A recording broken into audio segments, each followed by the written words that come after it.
In this video, I'm going to show you how you can fix Google Chrome not loading websites. Now this could be down to a few issues, and I'm going to show you what you need to do to fix it, and I suggest you follow along step by step so you can fix the issue. The first thing you can do is close out of Google Chrome and reopen it.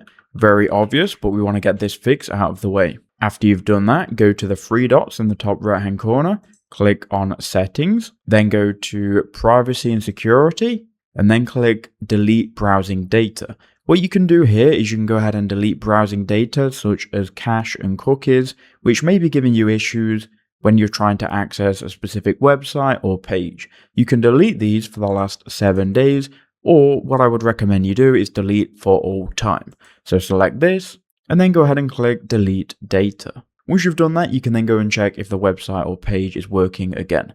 Next, if you go to Extensions in the top right hand corner, and then click on Manage Extensions, you'll be able to see all of the extensions you've got downloaded. Now, you could have an extension which is blocking the website, so that could be something like an ad blocker, or maybe a VPN app. So maybe a website is locked to a specific country, or the country of the VPN that you're on, maybe that website is banned. So if you've got a VPN or ad blocker, go ahead and uncheck and disable these. If that still hasn't worked, the next thing you can do is go to the three dots in the top right hand corner, then click on Settings, and from here you can click on Reset Settings, restore settings to their original default, and then what you can go ahead and do is click Reset Settings on Google Chrome, and this will basically restart Chrome, reset it, and you'll then start Chrome fresh, and that could be the problem, and it could fix the website. Now, another thing that you can do is go to the Start menu, click on Settings, then go to Network and Internet, then go to VPN, and just make sure, again, you're not on any VPN from Windows. If not, then we're going to have to uninstall Chrome and reinstall it.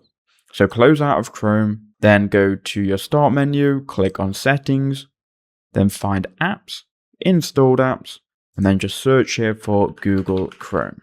You can then click on the three dots and then click Uninstall. Once you've uninstalled Google Chrome, you can go ahead and reinstall it. You would do that on a web browser like Microsoft Edge. You can go to Google Chrome and re-download it. So those are the fixes. Most commonly, one of those should help you out. Let me know which one did in the comments below.